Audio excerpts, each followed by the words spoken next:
Bonjour Monsieur Eric Nolot. Bonjour Eric, ça suffira. Eric. Bon, donc merci de nous recevoir dans votre humble demeure. Donc vous êtes un homme de télé, animateur, journaliste, notamment au JDD et sur le plateau de CNews, et vous êtes aussi auteur. Oui. Donc un bon résumé. Exactement, et vous avez déjà rédigé un premier pamphlet par rapport à Sandrine Rousseau, et notamment un livre à 4 mains avec le philosophe et essayiste Michel Onfray. Tout à fait. Donc le titre, c'était « La gauche réfractaire ». Donc on va dire une sorte d'avant-goût. Oui, enfin c'était c'était un dialogue avec Michel Onfray sur notre idée de la gauche. Voilà, vous savez que l'idée de la gauche est un peu malmenée en ce moment. La gauche. Elle a besoin de se reconstituer. Bah oui, elle a besoin d'idées. Et donc nous échangeons des idées, nous essayons de fonder un programme de gauche. Et en fait, les deux pamphlets que vous avez cités, c'est un peu la suite puisque c'est ma bataille contre la fausse gauche. Exactement. Dialogue autour de la vraie gauche avec Michel Onfray et bataille contre la fausse gauche entre Sandrine Rousseau d'une part et aujourd'hui Monsieur Mélenchon. C'est toute une organisation justement. On va un petit peu plus creuser par rapport à la vraie gauche, la gauche à laquelle vous êtes fidèle depuis votre jeunesse, comme vous l'aviez dit, et notamment la gauche un petit peu clientéliste qui essaye, comment dire, de réunir les minorités, comme vous dites, les minorités sexuelles. Et puis les progressistes wokistes bobos. Plus les banlieues islamisées. Voilà. Ah oui, exactement. En fait, la triade. Oui, c'est ça. En fait, ils ont conclu que le peuple votait mal, ce qui est vrai de leur point de vue. Hein, le peuple vote à l'extrême droite. Hein, le vote ouvrier, maintenant les ouvriers majoritairement votent pour l'extrême droite. Et il n'existe presque plus les ouvriers. Marine Le Pen, oui, mais enfin ce qu'on appelle la classe populaire, en fait, vote à droite. Donc, Monsieur Mélenchon et ses amis disent, comme le peuple ne vote plus pour nous, il faut changer de peuple. Donc on va prendre une coalition faite des banlieues islamisées, des wokistes et puis des bobos, quoi. Voilà. En fait, une et sorte, des minorités sexuelles. Oui, une sorte de puzzle. Oui, un puzzle. C'est des gens qui normalement sont pas faits pour s'entendre, hein, surtout pas les woke et les islamistes. Hein, normalement, ou les minorités et puis les islamistes. Ah les islamistes sont opposés à tout cela, hein, évidemment, sont très très hostiles à tout ce qui est. Tout ce qui est homosexualité, homosexualité, dégenreisation. C'est pas trop dans le Coran. Transition. Non seulement c'est pas trop dans le Coran, mais pour être honnête, c'est pas du tout dans le logiciel des religions en général, hein, de toute façon. Mais alors encore moins des islamistes, puisque vous avez vu que à Gaza, les homosexuels sont précipités du haut des tours, sont assassinés, quoi.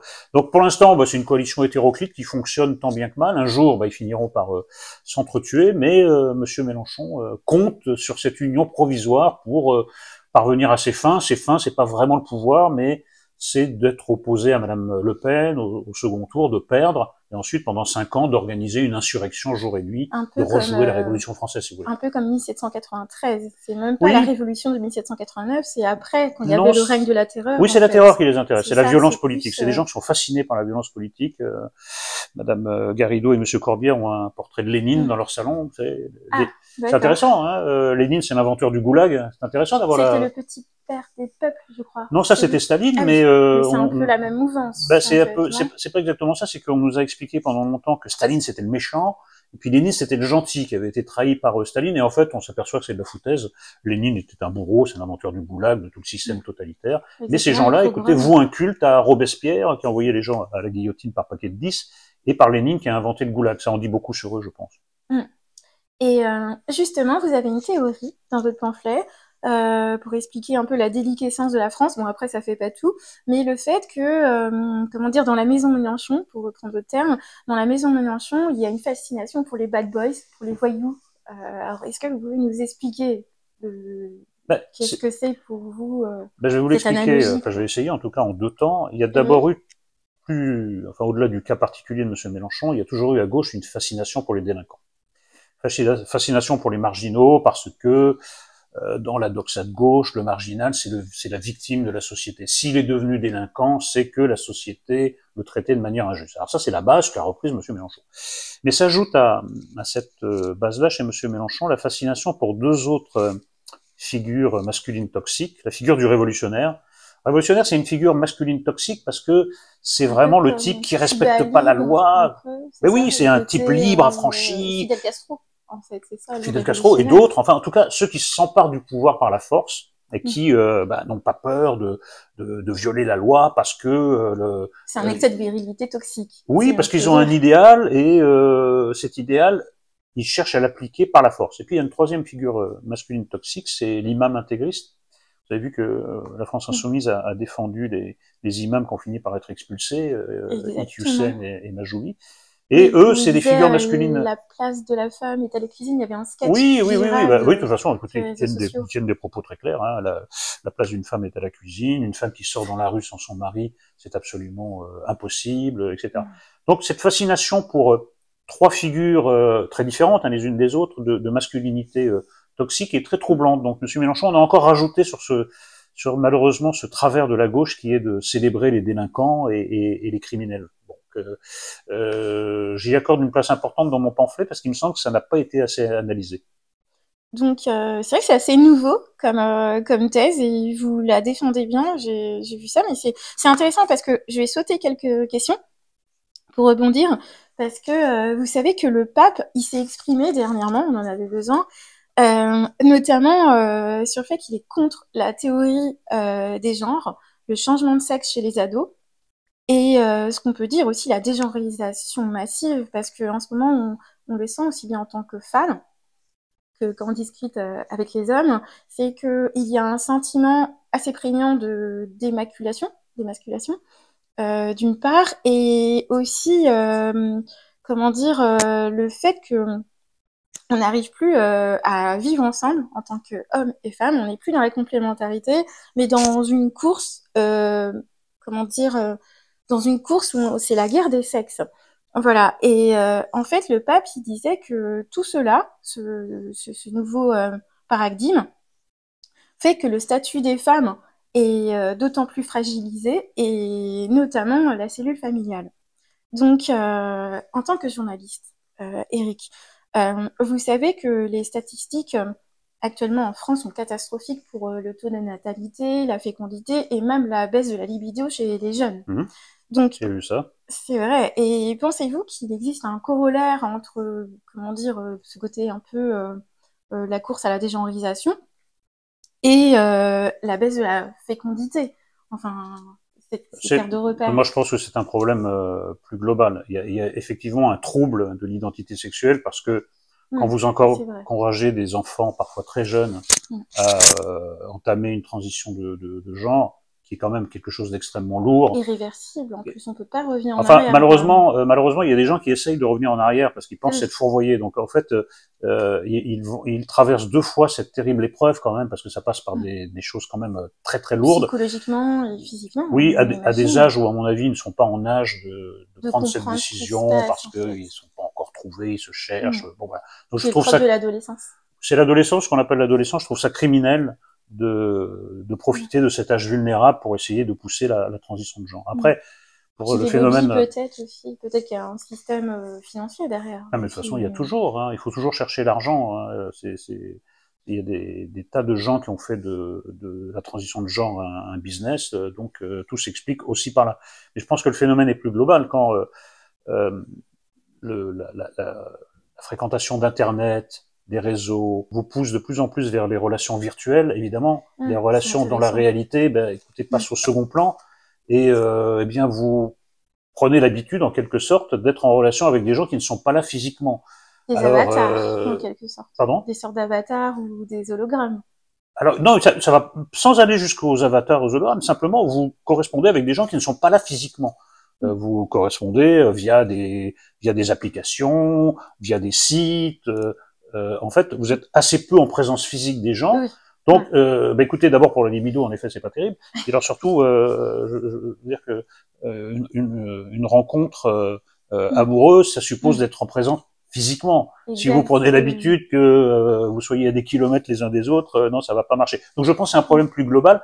Mais en effet, le trouble dans la sexualité, dans l'identité que provoque tout tout ce charivari très bien organisé d'ailleurs autour de la transition de genre n'arrange pas les choses, Oui, en effet. C'est terrible, c'est terrible. c'est une vraie, comment dire, organisation et médiatisation. Ah, mais On voit, il y a des évidemment, c'est publicités très bien assez à la organisé. couleur Oui. là-dessus, quoi. Non, non, mais ces En gens-là fait. sont très très bien organisés.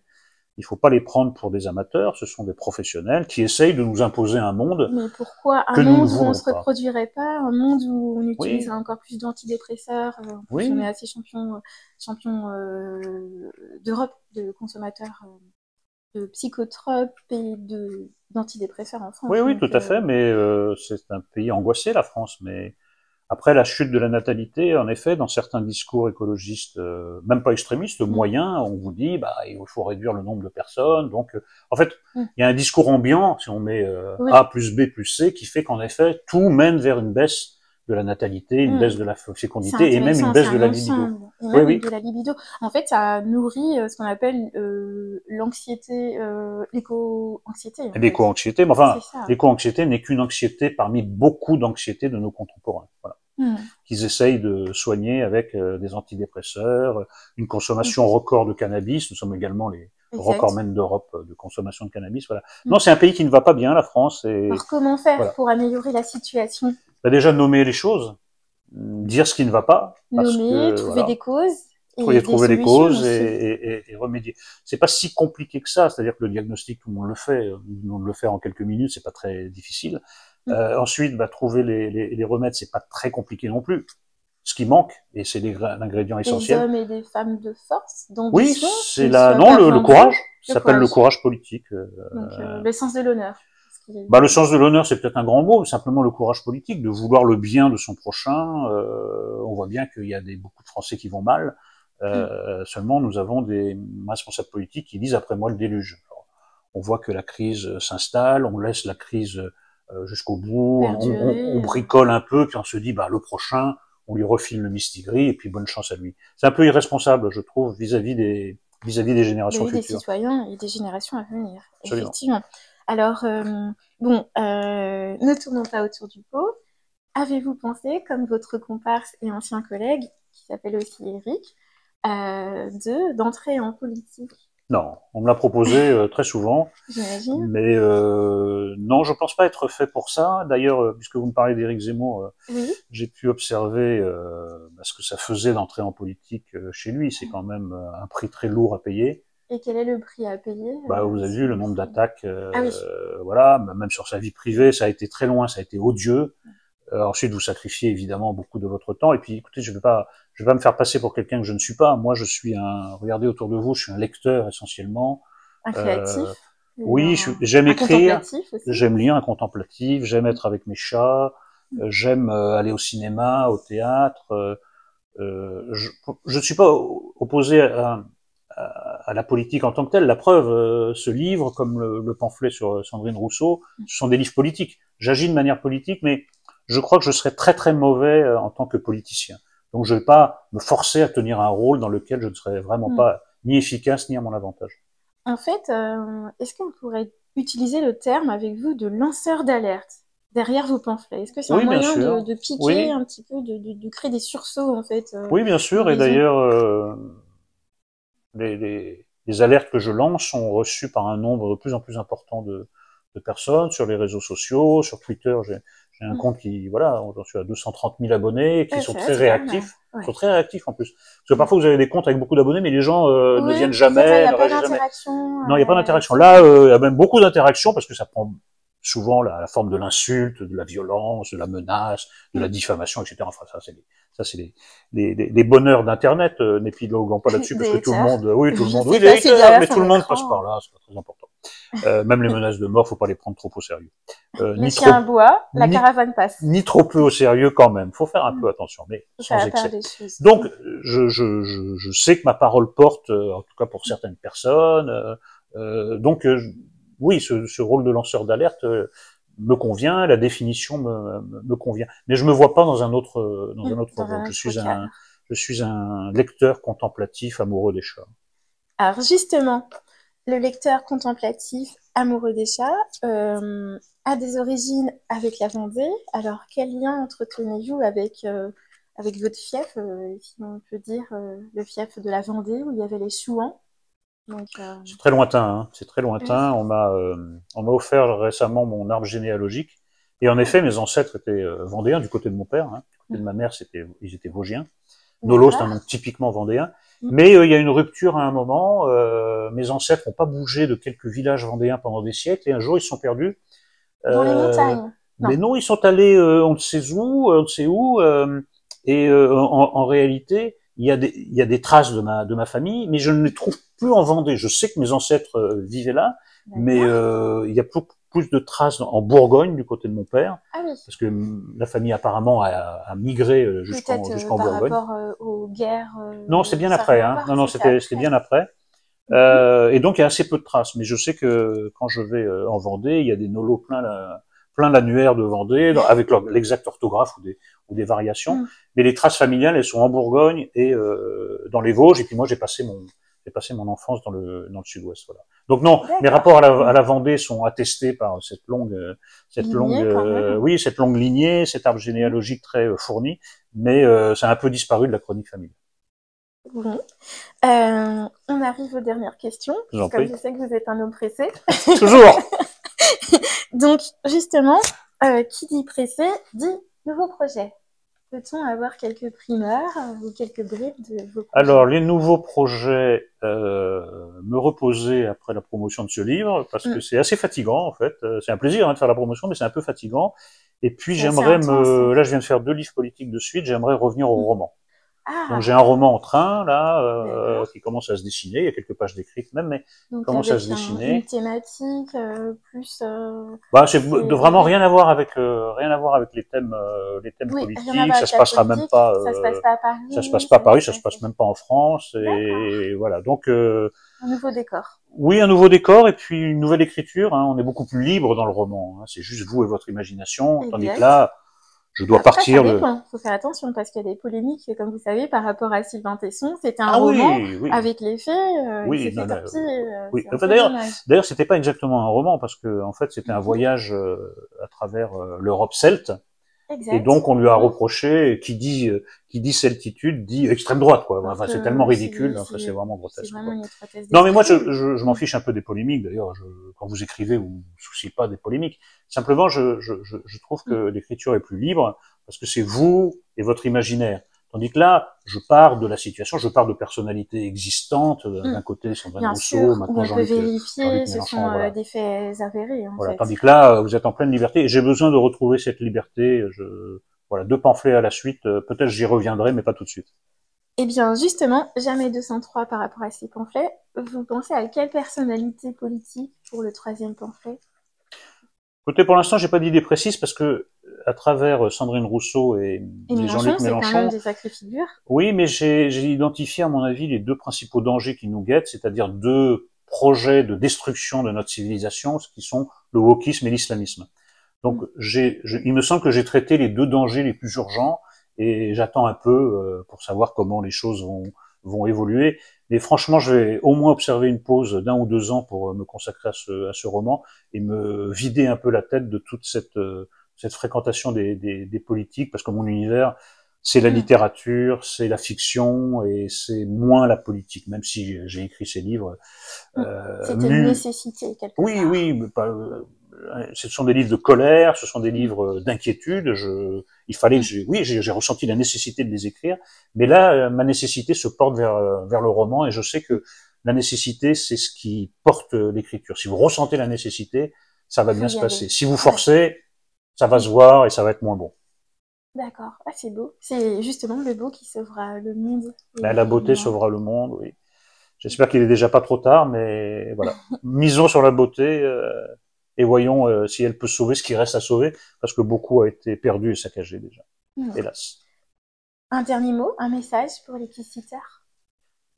Écoutez, le seul message que je puis vous adresser, c'est je viens de voir des statistiques catastrophiques sur l'effondrement de la lecture en France, donc Ah, lisez, lisez, vous ne lirez jamais trop. Ceux qui ont des enfants, transmettez-leur le virus de la lecture. Vous allez mm. leur assurer une vie d'enchantement. Ils vont Exact. entrer en communication avec les vivants. avec les morts, avec un usage de la langue admirable, loin de l'usage que nous faisons quotidiennement. Du vocabulaire et une pensée libre, en fait. Tout, mais l'imaginaire. Un référentiel plus important. L'imaginaire, en plus, là, avec les jeux vidéo, avec la civilisation de l'image, on est tout le temps... dans l'immédiateté. Dans l'immédiateté, puis surtout, c'est mâché. Quand vous lisez un livre, vous imaginez tout, les décors, c'est vous qui faites les images, vous faites une idée du physique des personnages, tandis que dans la civilisation de l'image, tout vous est donné comme ça. Voilà, donc ça va stimuler d'autres parties de votre cerveau, et puis surtout, vous, vos enfants, vos petits-enfants, vous allez leur assurer une vie d'émerveillement à la découverte des milliers et des milliers de livres qui sont à lire. Donc, lisez. Point d'exclamation. Magnifique. Merci beaucoup. Merci à vous.